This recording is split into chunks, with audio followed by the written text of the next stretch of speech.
The Samsung Galaxy S8. It's a very common phone, even I have one.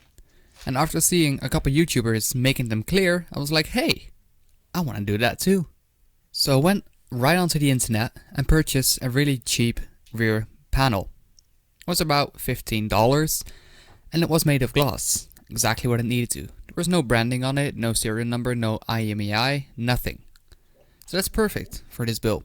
Before I set everything up for filming, I decided I wanted to test and see if I can take the paint off. This worked, so I headed to bed and started filming the next day. Unlike other people, I started with a new panel instead of taking the old one off. Why? Well, every second or every minute that the camera is exposed, dust can get inside it and mess things up.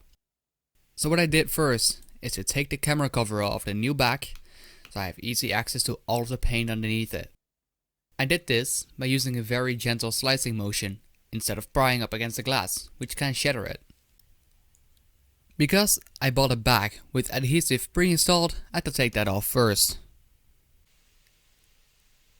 It would have been better if I went a little bit more expensive and without adhesive, which is strange, because they pre-applied adhesive, but it's cheaper than when it's not. Now that the camera frame and the adhesive are gone, I can now start working on taking the color off the back, which was relatively easy. I took my pry tool and started scratching, and since metal doesn't scratch glass, this was fine. I later decided to continue with my knife.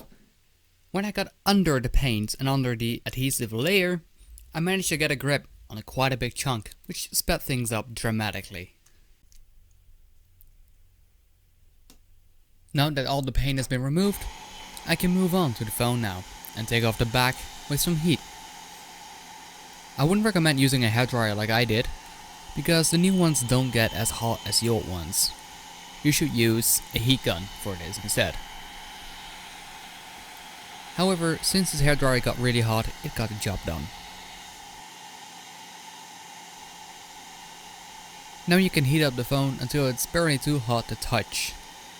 Now mine got a little bit hotter than that, and I had 2 days of pain in my fingertips. After heating up the phone enough, I can start making entry with my knife, carefully slicing the adhesive away. But be careful not to pry up against the glass, since that might break it. After making my first entry with my knife, I swap it out for a guitar pick, which I use to go around the corners, since that is flexible. If you look closely, you can see the glass flexing a little bit, and that kinda scared me, but everything went well. Now that the phone has cooled down a bit, I have to reheat the phone and repeat this process until I'm all the way around. Now that again my phone is hot enough, I go around the corner with my guitar pick. Keep in mind this is a 0.50mm guitar pick and is therefore really thin. Anything thicker would have shattered the glass as it had too much pressure on it. I will not take responsibility for cracked glass, dead phones, burned or sliced fingers. This is all at your own risk. After making my phone look like a little Christmas tree made out of guitar picks, I can finally remove the rear panel. However, I first had to cut away all the adhesive.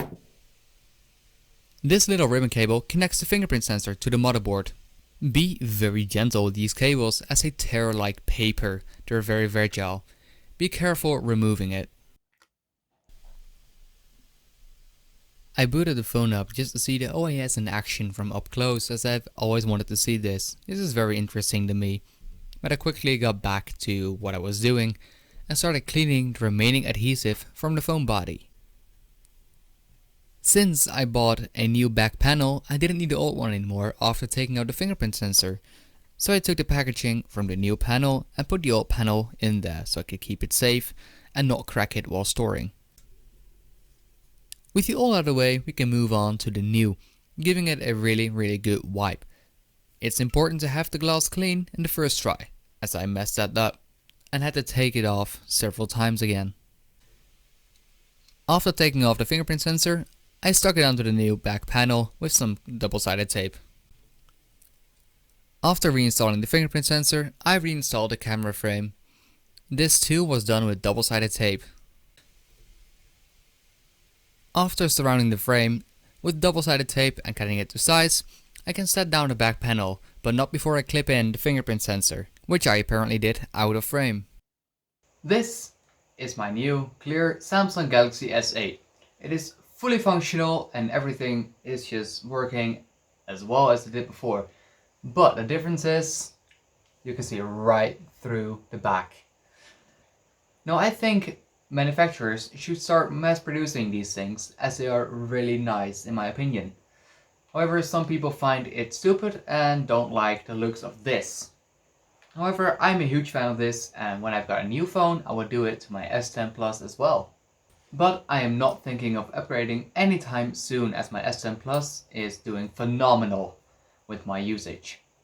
And on that note, I would like to thank you all for watching this little video, and yet again, I will not take any responsibility for any injuries or any broken things that might occur while attempting this project. It's all on your own risk. But yeah, thank you for guys for watching, and I'll see you around. Bye bye.